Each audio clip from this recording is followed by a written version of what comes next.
በድጋሚ ሰላምታችን በያላችሁበት ይድረስ የሜና 47 ክፍል 2 ተጀምሯል። አብራችሁ እንድትቆዩ አሁንም በአክብሮት ጋበዝን። አበይት ጉዳዮችንም እናስቀድማለን።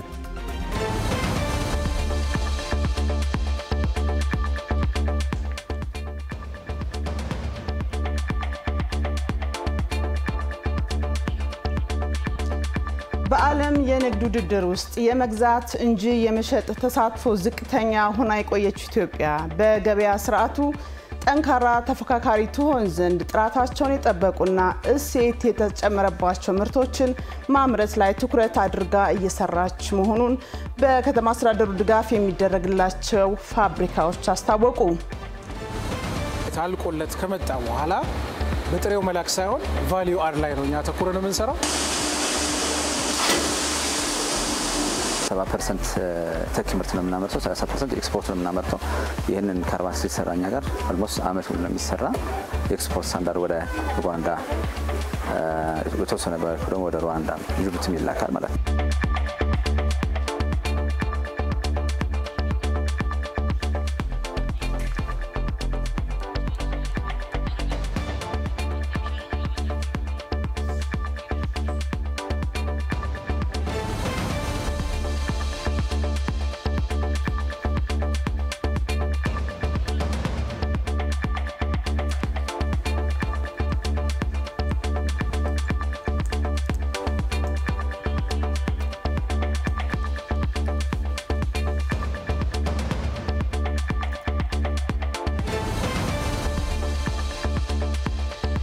የሮማው ሊቃነ ጳጳሳት መሪ ፖፕ ሊዮ 14ኛ በአየር ንብረት ለውጥ ምክንያት ዓለማችን እየገጠሟት ያሉትን ችግሮች ለመቅረፍ መሪዎች ጠንካራ እርምጃ እንዲወስዱ ጥሪ ያቀረቡ።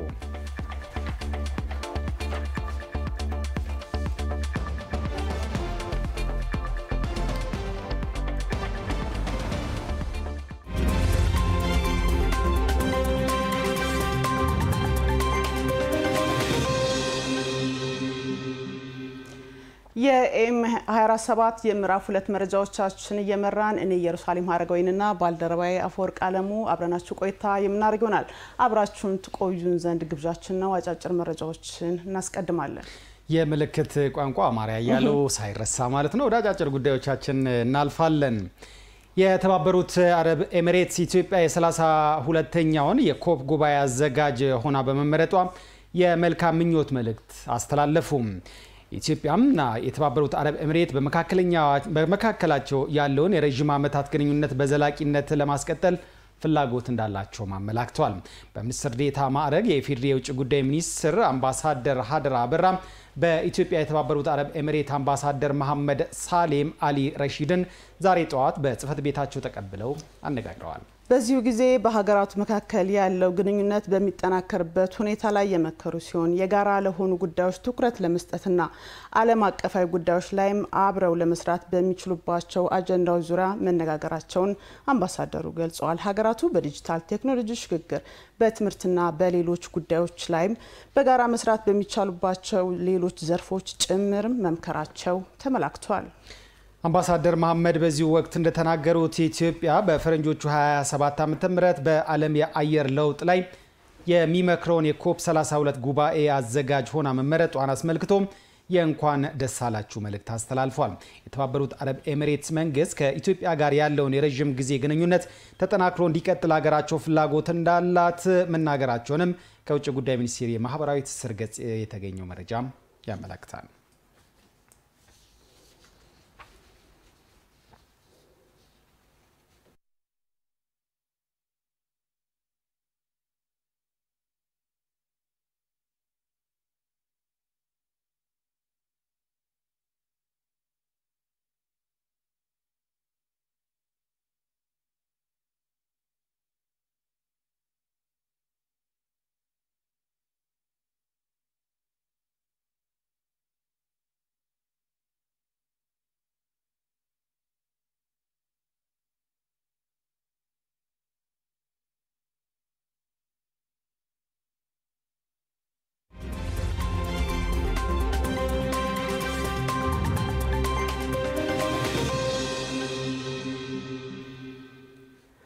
መረጃዎቻችን እንደቀጠሉ ናቸው። በዝርዝር ወደ ተመላከትናቸው ጉዳዮቻችን አለፍን። ኢትዮጵያ በአርቲፊሻል ኢንተለጀንስ መስክ የፈጠረችው አቅም በከተማ ደረጃ የተጀመሩ የልማትና አገልግሎትን የማዘመን ተግባራትን በላቀ ደረጃ ለመፈጸም የሚያስችል መሆኑን የአዲስ አበባ ከተማ ከፍተኛ አመራሮች ናቸው የተናገሩት። የከተማ አስተዳደሩ ከፍተኛ አመራሮች አዲሱን የአርቲፊሻል ኢንተለጀንስ ኢንስቲትዩት ዋና መስሪያ ቤት ጎብኝተዋል። ሰብስቤ ባዩ አስተያየታቸውን እንደሚከተለው አዘጋጅቷል። ይህን መረጃ እንደደረሰን ወደ እናንተ የምናሻገር ነው የሚሆነው። በዚህ ጉዳይ ላይ እንግዳ ጋብዘናል። ኢትዮጵያ እንግዲህ ከዚህ ረገድ ወይም ደግሞ ከሰው ሰራሽ አስተውሎት አንጻር ከፍተኛ ስራ እየሰራች ትገኛለች። ባለፉት 5 ዓመታት እንኳን ወደ 56 የተለያዩ የጥናት ውጤቶች በዓለም አቀፍ ጆርናል ላይ ለማሳተም የቻለች ሀገር ሆናለች። በዚህ ጉዳይ ላይ እንግዲህ እንግዳ ጋብዘን ጥቂት ቆይታ የምናደርግ ነው የሚሆነው። የኢትዮጵያ አርቲፊሻል ኢንተለጀንስ ኢንስቲትዩት ዋና ዳይሬክተር ዶክተር ወርቁ ጋቸና ናቸው የዛሬ የኤኤምኤን ክፍል 2 የምሽት እንግዳችን ማለት ነው። እንግዳችን ዶክተር ወርቁ ጋቸና በቀጥታ መስመር ላይ ስለተገኙልን በጣም እናመሰግናለን። እንግዲህ እንደሚታወቀው የኢትዮጵያ ወደ ኤአይ ወይም ደግሞ ወደ ሰው ሰራሽ አስተውሎት ከተቀላቀለች 5 ዓመት ሞልቷታል። ባለፉት 5 ዓመታት የተገኙ ውጤቶች ምንድናቸው? እስቲ ዋና ዋናዎቹን ቢያነሱልን። አመሰግናለሁኝ። በጣም በርካታ ነገሮች ናቸው የተሰሩት። በተለይ እንግዲህ ኢትዮጵያ በአፍሪካ ትልቁ የሚባል የአርቲፊሻል ኢንተለጀንስ ዋና መስሪያ ቤትን ገንብታ አዘጋጅታለች። ይህም እንግዲህ አንደኛ በመሰረተ ልማት በጣም በርካታ ስራዎች ተሰርተዋል። ከዚህ ውስጥ እንግዲህ አንዱ የክላውድ ሞጁላር ዳታ ሴንተር ነው። ይሄ እንግዲህ ዳታን ለሀገር ጥቅም እንዲውል ከማድረግ አንጻር ትልቅ አስተዋጽኦ አለው። ሌላው እንግዲህ በሰው ኃይል ላይ ነው። በሰው ኃይል በጣም በርካታ ስራዎች ነው እየተሰሩ ያሉት። በተለይ በአርቲፊሻል ኢንተለጀንስ ቴክኖሎጂ ላይ አጫጭር ስልጠናዎችን በመስጠት ረጃጅም ስልጠናዎችንም ደግሞ ከከፍተኛ ትምህርት ተቋማት ጋር በመሆን እስከ ፒኤችዲ ደረጃ ትምህርት እየሰጠን ነው በአርቲፊሻል ኢንተለጀንስ።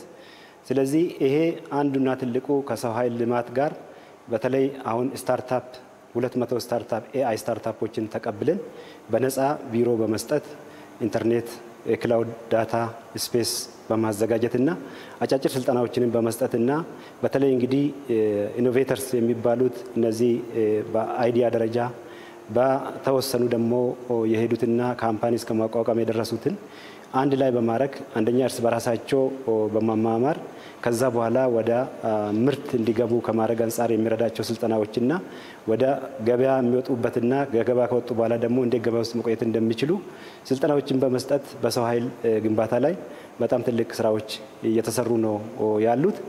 ከዛ ውጭ እንግዲህ በራስ አቅም ደግሞ የምርምር ውጤቶችንም በመስራት ወደ ኢንተርናሽናል ጆርናል ላይ በማሳተም ለሀገርም ለዓለምም ኮንትሪቢዩት አድርገናል።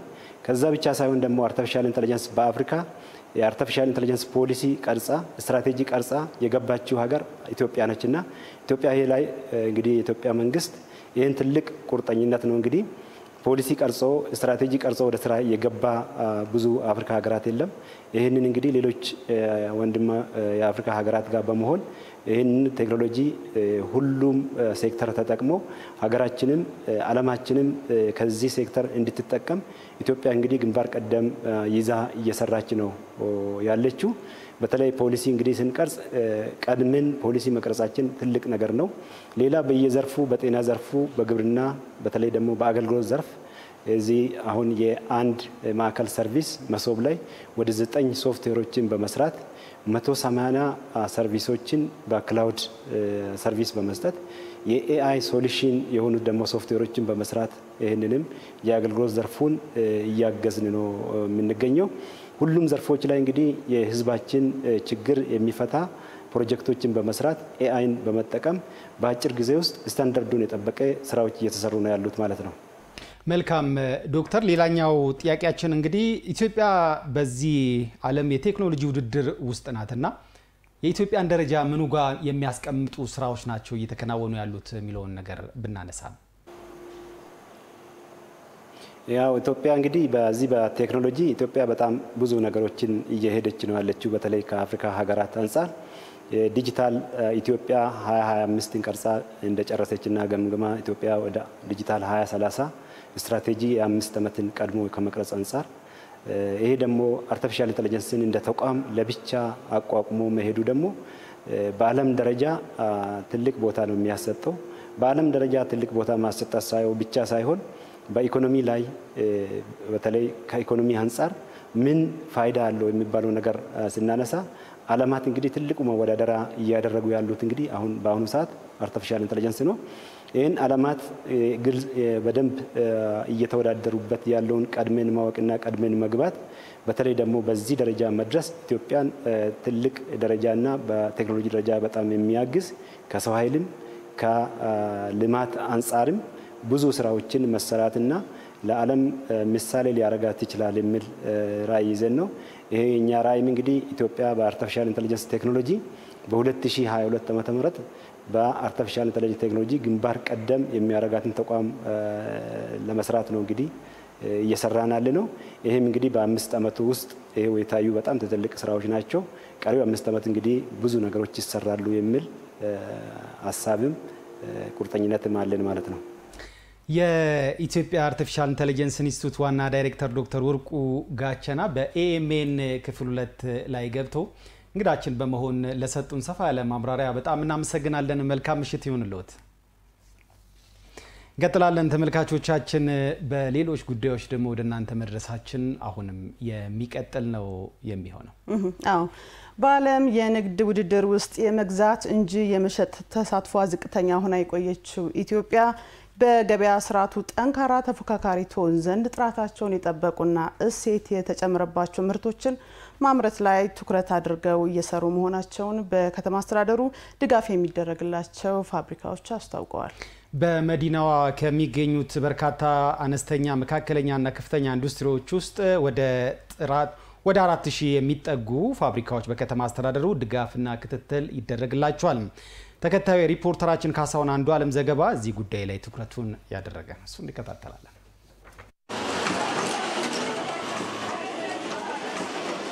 አዲስ አበባ የ100 ሚሊዮን ሸማቾችን ፍላጎት ለማሟላት ከሚጥሩ አነስተኛና መካከለኛ ኢንዱስትሪዎች በአውሮፓና አሜሪካ ገበያዎች ውስጥ ተመራጭ መሆን የቻሉ ምርቶችን ማምረት እስከቻሉ ግዙፍ ፋብሪካዎች በውስጧ ይዛለች። በመዲናዋ ከሚገኙ እነዚህ ፋብሪካዎች ውስጥ ወደ 4000 የሚጠጉ አነስተኛ መካከለኛና ከፍተኛ ኢንዱስትሪዎች በከተማ አስተዳደሩ ድጋፍና ክትትል ይደረግላቸዋል።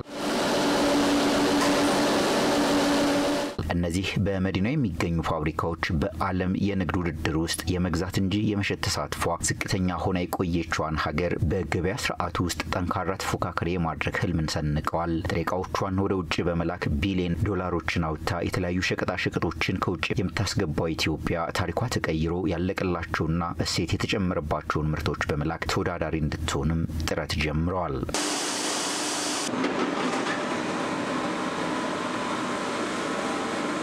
ቡና በእርሻ ላይ ትልቅ ስራዎች ተሰርቶበት በማበጠሪያ ቤት አልቆለት ከመጣ በኋላ በጥሬው መላክ ሳይሆን ቫልዩ አድ ላይ ነው እኛ ተኩረን የምንሰራው። የቫልዩ አድ አትኩሮት ስራ ማለት ዘጋጀ ቡናዎችን ለሆቴሎች፣ ለሬስቶራንት በሎካል ዌይ መስጠት።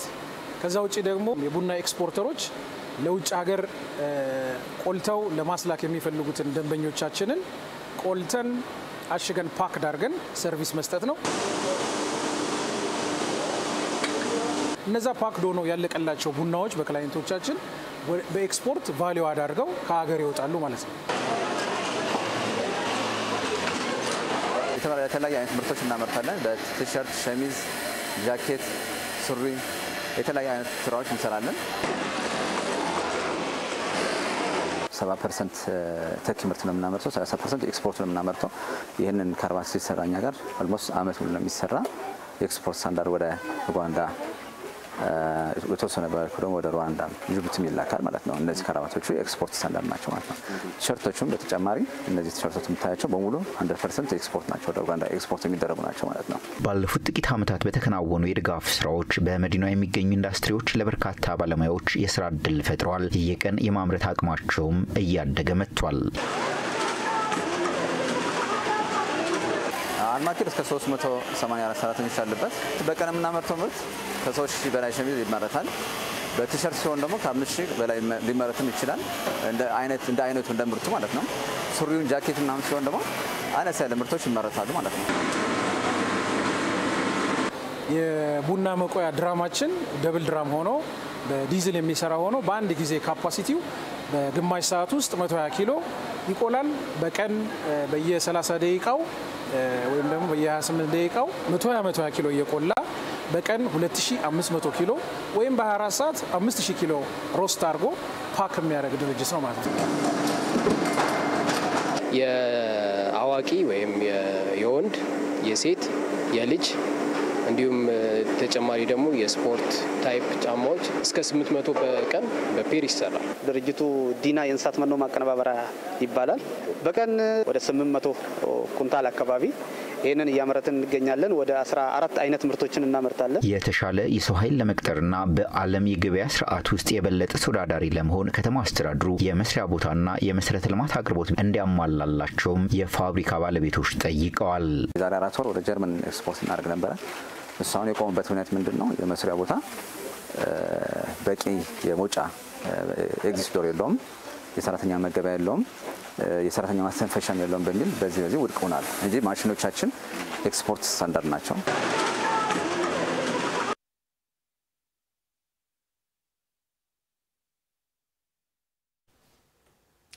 በዚህ ጉዳይ ላይ እንቆያለን። የተወደዳችሁና የተከበራችሁ ተመልካቾቻችን በዚሁ ጉዳይ ላይ እንግዳ ጋብዘን ጥቂት ቆይታ የምናደርግ ነው የሚሆነው። እንግዳችን የአዲስ አበባ ከተማ ኢንዱስትሪ ልማት ቢሮ የአምራች ኢንዱስትሪ ዘርፍ ኃላፊ አቶ ጳውሎስ ኩሳ ናቸው። ከሳቸው ጋር ወደማደርገው ጥቂት ቆይታ ነው የሚሸጋገረው። እንኳን ደህና መጡ። እንኳን ደህና ቆያችሁ። የመጀመሪያ ጥያቄን ማድረገው በከተማዋ እንግዲህ የሚገኙ ኢንዱስትሪዎች የውጭ ምንዛሪ ከማሳደግ የስራ ዕድል ከመፍጠር አኳያ ምን ያክል አበርክቶ አላቸው የሚለውንና የኢንዱስትሪዎቹ ዓለም አቀፍ ተወዳዳሪነትስ ምን ደረጃ ላይ ደርሷል የሚለውን ነገር ቢያነሱልን። እጅግ በጣም አመሰግናለሁ። የአዲስ አበባ ከተማ ላይ የሚገኙ ኢንዱስትሪዎች በተለይም ከመካከለኛና ከፍተኛ ኢንዱስትሪዎች በዚህ ዘርፍ ላይ ከፍተኛ ሚና እየተጫወቱ ይገኛሉ። አነስተኛ መካከለኛና ከፍተኛ ኢንዱስትሪዎችን ነው የምንደግፋቸው። በተለይ በዓለም አቀፍ ደረጃ ተወዳዳሪ ለመሆን ከዚህ በፊት ከተለመደው ከፍ ባለ ሁኔታ ወደ ውጭ ኤክስፖርት በማድረግ በርካታ ዶላሮችን ለሀገሪቱ ያስገኙ የሚገኙ አሉ።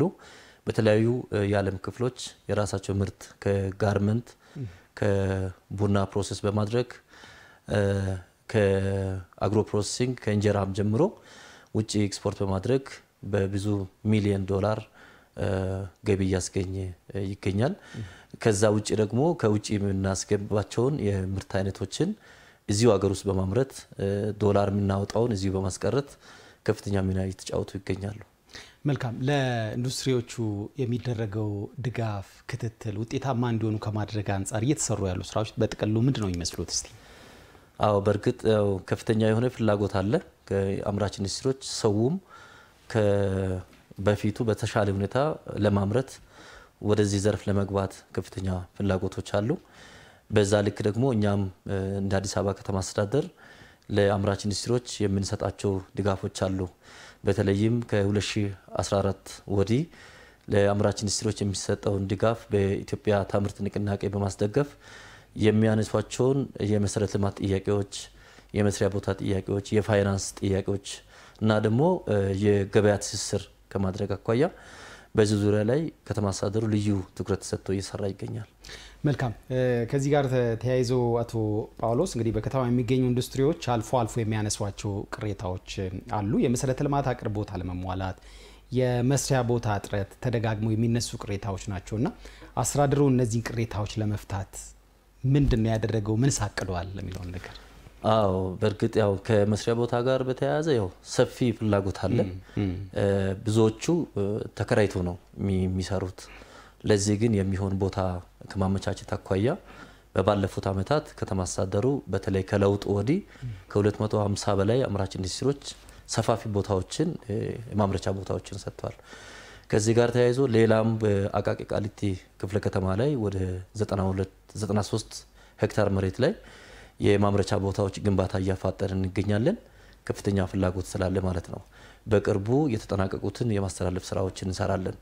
በዚህ በ93 ሄክታር መሬት ላይ ያው የሚሰሩ በአራት ንዑስ ዘርፎች በቆዳና ጨርቃጨርቅ በኬሚካልና ኮንስትራክሽን በእንጨትና ብረታ ብረት በአግሮ ፕሮሰሲንግ በአራቱ ንዑስ ዘርፎች ተለይተው በስታንዳርዱን የጠበቀ የማምረቻ ቦታ ግንባታ እያከናወንን እንገኛለን። ከዛ ውጪም በራሳቸው ለማልማት የሚችሉትን ደግሞ መስሪያ ቦታዎችን በመስጠት ማለትም የሚሰሩበትን መሬት በማመቻቸት ረገድ አምናም ከ22 በላይ ለሚሆኑ አምራች ኢንዱስትሪዎች መሬት የማመቻቸት ስራዎች ተሰርቷል። ዘንድሮም በተመሳሳይ ቁጥር ከዛ በላይ ያሉትን እያመቻቸን እንገኛለን።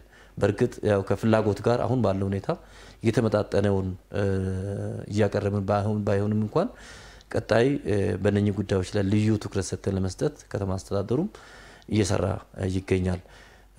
ሌላው ከሚሰጡ ድጋፎች አንደኛው የመሰረተ ልማት ከማሟላት አኳያ በተለይ ማብራት ጥያቄዎችን በስፋት መፍታት ችለናል። አሁን ባለው ሁኔታ በተወሰነ መልኩ አቃቂ ቃሊቲና ነፋስ ስልክ ላፍቶ አካባቢ የመሬት ማለትም የመንገድ ችግር አለ። ይሄንን ከመንገዶች ባለስልጣን ጋር በመሆን በዘንድሮ ዓመት በኢትዮጵያ ታምርት ንቅናቄ ችግሮችን ለይተናል። እነሱን ልዩ ትኩረት ሰጥተን ለመፍታት ጥረት እናደርጋለን። የውሃ ችግር በአብዛኛው ቦታ ተፈቷል። የማብራት ችግር ተፈቷል። ነገር ግን በየወቅቱ የሚነሱትን ደግሞ ተከታትለን እንደ አንድ ዋና ችግር አድርገን ድጋፍ ሰጥተን የተሻለ ምርት እንዲያመርቱ ለማድረግ ጥረት እያደረግን እንገኛለን። እንግዳችን የአዲስ አበባ ከተማ ኢንዱስትሪ ልማት ቢሮ የአምራች ኢንዱስትሪ ዘርፍ ኃላፊ አቶ ጳውሎስ ኩሳ ስቱዲዮ ተገኝቶ ለሰጡን ሰፊ ማብራሪያ በጣም እናመሰግናለን። መልካም ምሽት ይሁንልዎት። አመሰግናለሁ። ተመልካቾቻችን አሁንም እንቀጥላለን። ከኛ ጋር እንድትቆዩ በአክብሮት እንጋብዛለን። ቀደም ሲል እንግዲህ አንብበን ወደ በኋላ ላይ እንመለስበታለን ወዳልነው ጉዳያችን ደግሞ እንመለሳለን። ኢትዮጵያም በአርቲፊሻል ኢንተለጀንስ መስክ የፈጠረችው አቅም በከተማ ደረጃ የተጀመሩ የልማትና አገልግሎትን የማዘመን ተግባራትን በላቀ ደረጃም ለመፈጸም የሚያስችል መሆኑን የአዲስ አበባ ከተማ የከፍተኛ አመራሮች ተናገሩ። የከተማ አስተዳደሩ ከፍተኛ አመራሮች አዲሱን የአርቲፊሻል ኢንተለጀንስ ኢንስቲትዩት ዋና መስሪያ ቤትን ጎብኝተዋል። ሰብስቤ ባዩ አስተያየታቸውን እንደሚከተለው አዘጋጅተዋል። እሱን እንከታተል።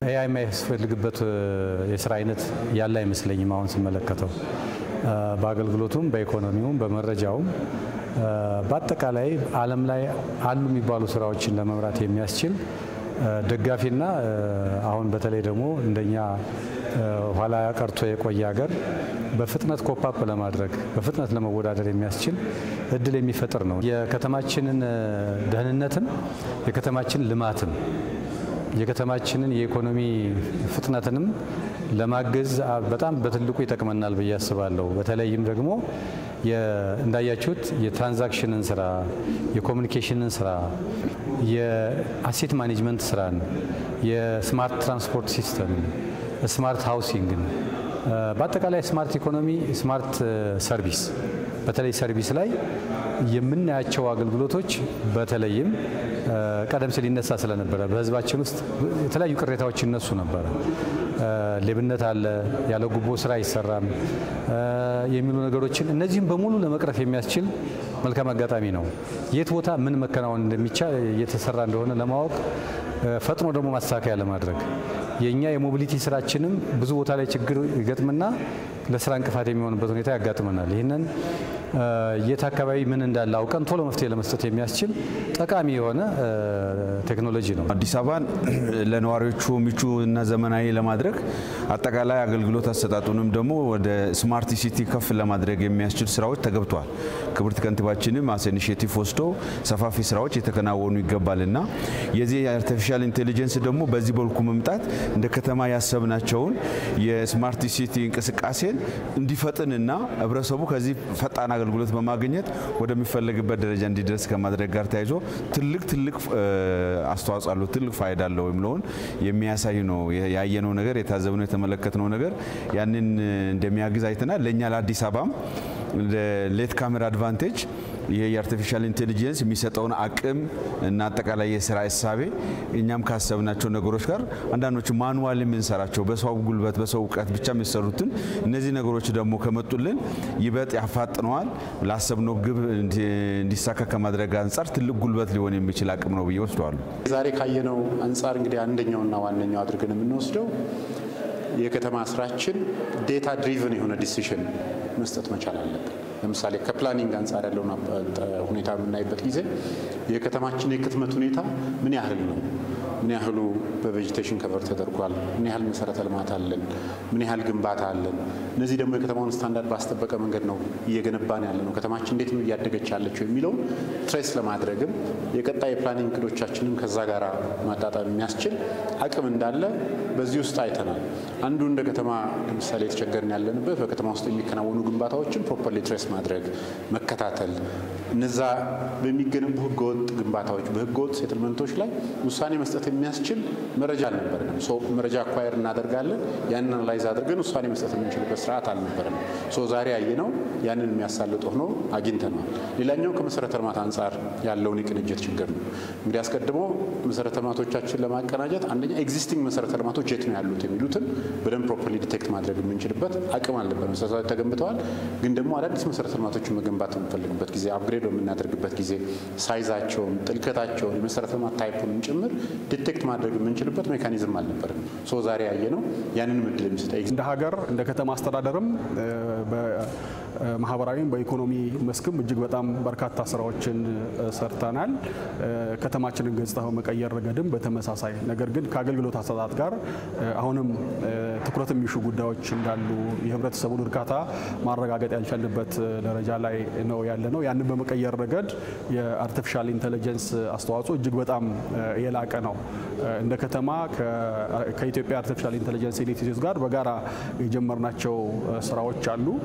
ለአብነት አሁን በቅርብ ይፋ የተደረገው የመሶብ የአንድ ማዕከል የዲጂታል የመንግስት አገልግሎት ወደ ተግባር እንዲገባ በማድረግ ረገድ ትልቅ አስተዋጽኦ አበርክቷል። የኢንስቲትዩቱ ባደረገልን ድጋፍ አገልግሎት አሰጣጡ የተቀናጀ ፈጣን፣ ቀልጣፋ እንዲሆን የተገልጋዩን እርካታ የሚያሳድግ እንዲሆን በማድረግ ረገድ ትልቅ አስተዋጽኦ አበርክቶልናል። ይህንን ማስፋት ይጠበቅብናል። በመሶብ ብቻ አይደለም፣ በከተማ ደረጃ አንዳንድ ተቋማት ላይ ያለው አገልግሎት አሰጣጥ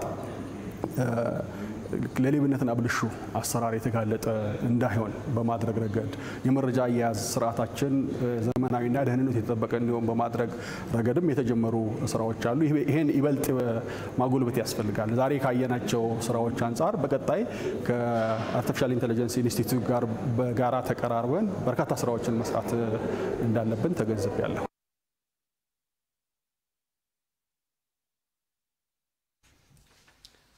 ቀጥለናል። ተመልካቾቻችን ከኛ ጋር ስለሆናችሁ እናመሰግናለን።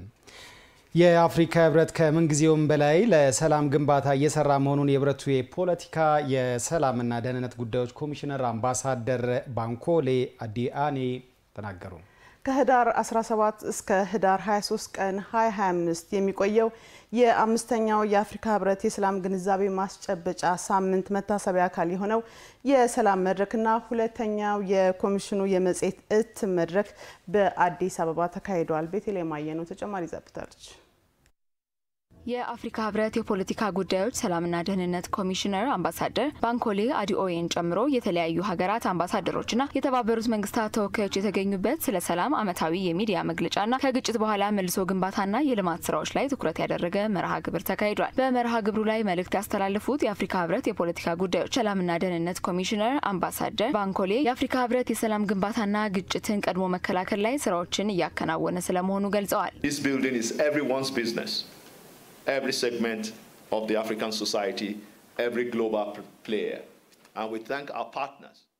የሰላም ግንባታ የሁሉም ሰው ኃላፊነት ነው። እያንዳንዱ የአፍሪካ አካልና ዓለም አቀፍ ተቋም ይመለከቷል። እዚህ እንድንደርስ ስላገዙን አጋሮቻችንን ማመስገን ይገባል። ነገር ግን እንዴት የሽግግር ፍትህን ማጽናት ይቻላል? የተኩስ ድምጽን ለማስቆም ሁሉም እንዴት ያብር የሚለው ላይ መታሰብ አለበት። የዛሬው ክፍለ ጊዜ ግን ዕውቀትን ለመካፈል ያለመ ነው። የመነጨ ዕውቀትና አሁን በተሻለ ሁኔታ የሚተዳደር ዕውቀትን ማጣመር። የድህረ ግጭት መልሶ ግንባታና ልማት ጆርናል ሁለተኛውን እትም ለመክፈት ደስተኞች ነን። ይህ መጽሔት የሚያተኩረው በተግባር ሰላም ግንባታ ላይ ነው። በተለይ ለአንድ ወሳኝ ነገር ግን ብዙ ጊዜ የሚታለፈው መብት የልማት መብት ነው። ይህ መብት በተባበሩት መንግስታት ዕውቅና ያገኘና በአፍሪካ ህብረት የሰብአዊና ህዝቦች መብቶች ቻርተር ውስጥ የተካተተ ቢሆንም ብዙም ውይይት አይደረግበትም። ሚዲያዎቻችን ከፖለቲካዊና ህዝባዊ መብቶች ጎን ለጎን የልማት የልማት መብቶች እኩል አስፈላጊ መሆናቸውን እንዲገነዘቡ እንጠይቃለን። It is, we call on our media to see that political and civil rights are very important. ኮሚሽነሩ ሰላም የአንድ አካል ተግባር ብቻ ሳይሆን የሁሉንም ርብርብ የሚጠይቅ ጉዳይ ስለመሆኑ አብራርተዋል። We are making efforts at quick impact projects on our continent. በአህጉራችን በፈጣንና ተጽዕኖ ፈጣሪ ፕሮጀክቶች ላይ ጥረቶችን እያደረግን ነው። የአፍሪካ ማህበረሰብን መልሶ ማቋቋምና 2026 በአእምሮ ጤና ላይ አዲስ ፖሊሲ ማውጣት ላይ ቀጣይ የታሰቡ ስራዎች ናቸው። ዓለም አቀፋዊ የተባበሩት መንግስታት የሰላም ግንባታ ኮሚሽን ጋር በቅርብ እየሰራን መሆኑን ላረጋግጥላችሁ እወዳለሁ። I want to assure you that we are working very well with a global player called the United Nations Peace Building Commission. የተባበሩት መንግስታት የሰላምና ጸጥታ ሊቀመንበር በበኩላቸው መሬት ላይ ላሉ ችግሮች ተጨባጭ ለውጥ ለማምጣት ጉዳዩን የሚረዱ አካላትና የችግሩ ሰለባዎች በጋራ በመስራት ተጨባጭ ለውጥ ለማምጣት ያግዛል ብለዋል። It is wonderful that we can be here and listen to you today because thought leadership ዛሬ እዚህ መገኘታችን አስደናቂ ነው። ምክንያቱም በሳል አስተሳሰብ፣ አመራርና ጥናት ወሳኝ ናቸው ብዬ አስባለሁ። እንደዚህ ያሉ መድረኮች ጉዳዩን ወደፊት ያመጣሉ። እኛ የምንፈልገውም ያ ነው። በመሬት ላይ በሚሰሩ ሰዎችና ምን እየተካሄደ እንዳለ በሚረዱና በርዕሰ ጉዳዩ ላይ ምርምር በሚያደርጉ ሰዎች መካከል ግንኙነቶች፣ የቅርብ ግንኙነቶች ያስፈልጉናል። ስለዚህ አመሰግናለሁ።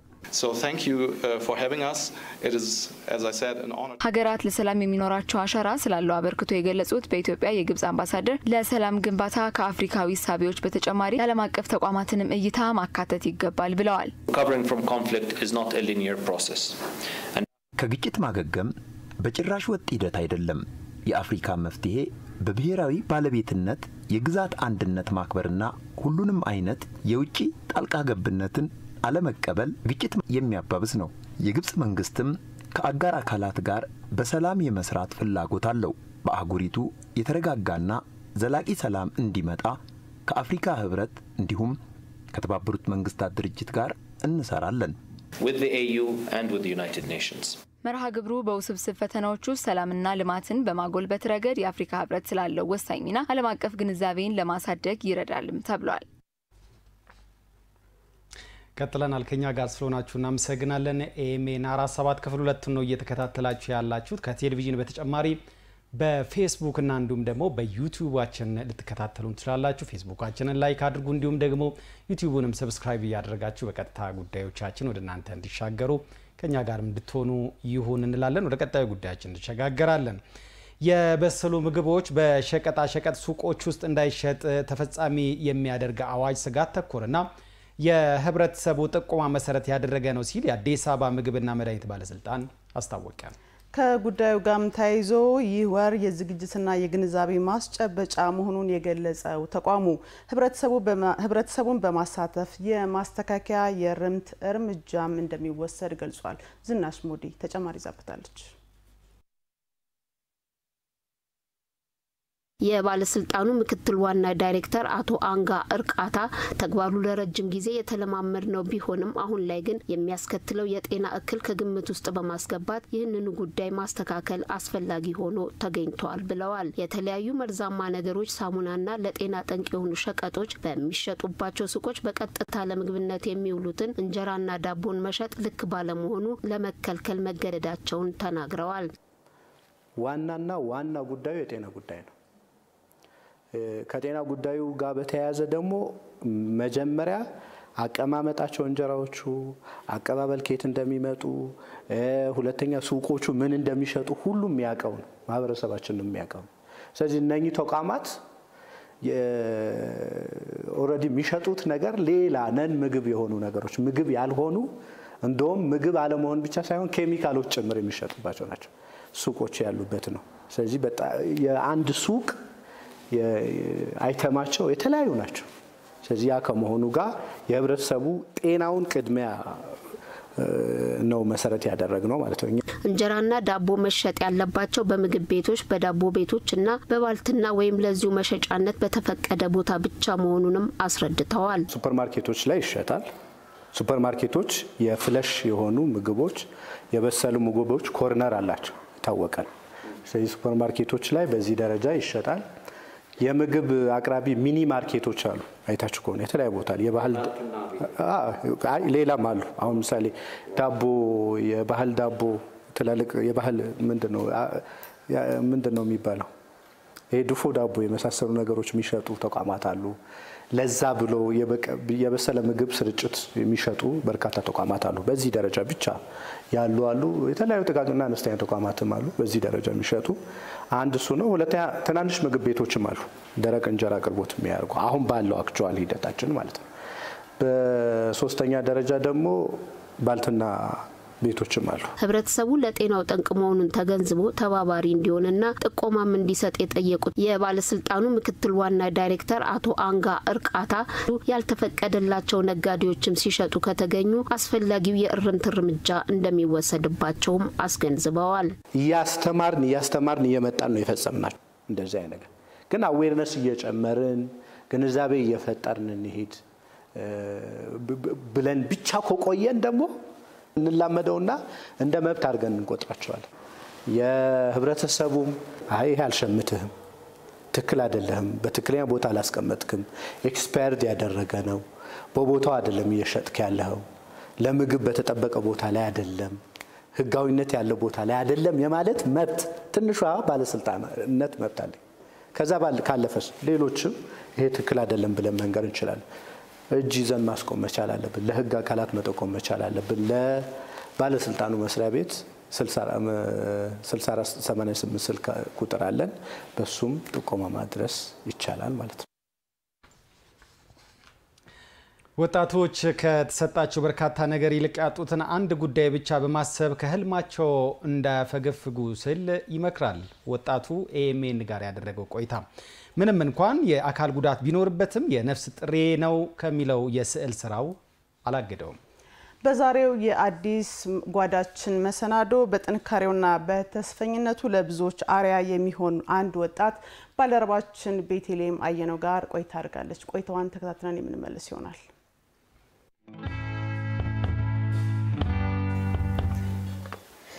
ስዕል ጥንታዊ ከሆኑ የኪነ ጥበብ ዘርፎች መካከል አንደኛው ነው። በስዕል ታሪክ፣ ባህል፣ ቋንቋ፣ የሰዎች አኗኗር እንዲሁም ደግሞ የደራሲው ውስጣዊ ሀሳብና ዓለምን የሚመለከትበት መንገድ ሁሉ ይንጸባረቃል። ስለ ስዕል ያለ ምክንያት አይደለም ያነሳ ነው። በዛሬው የአዲስ ጓዳ መሰናዷችን ከአንድ ወጣት ጋር እናስተዋውቃቸዋለን። ይህ ወጣት የስዕል ተሰጥኦ አለው።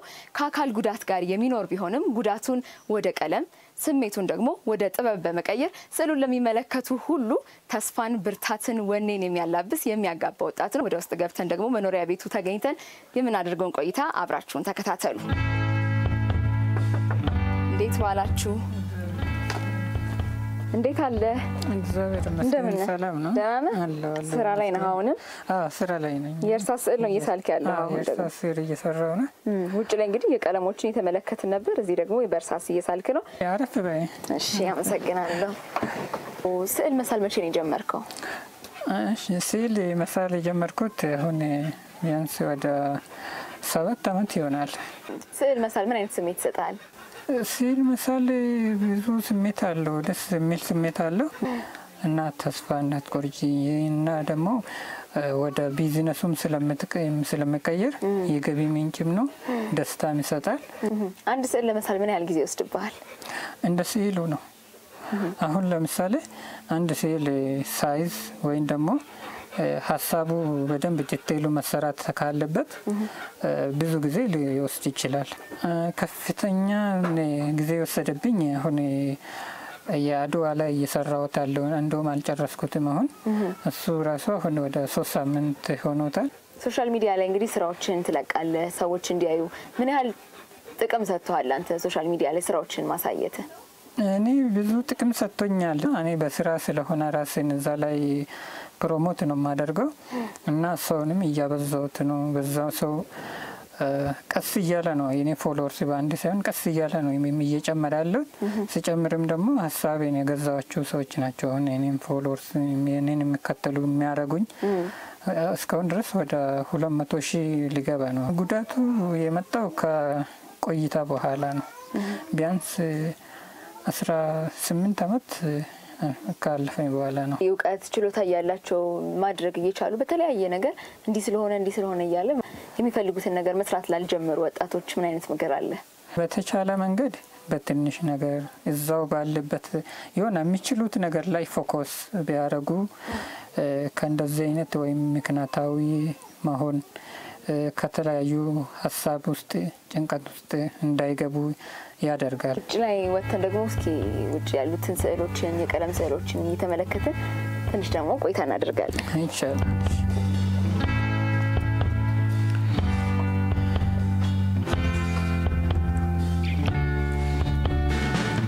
አሁን በሆቴሎችም ስዕሎችን እናያለን፣ አገልግሎት የሚሰጡ ተቋማትም ላይ እንዲሁም ሰዎች የራሳቸውንም ስዕል የዘመዶቻቸውን የቤተሰባቸውን ስዕል ያስተላሉ። ማግኘት የሚፈልጉ ሰዎች እንዴት ነው አንተ ማግኘት የሚችሉት?